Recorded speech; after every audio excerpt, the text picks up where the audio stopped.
கடலலை கொஞ்சும் திருச்செந்தூரில் விஸ்வரூபமே வேலையா பழமுதி சோலை அறுபடை வீடும் புண்ணிய தரிசனம் முருகையா திருநீர் அணிந்து வரும் போது நெஞ்சில் நிம்மதி பிறக்குது தந்தையா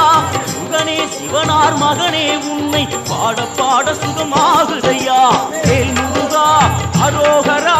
அரோகரா வேல் முருகா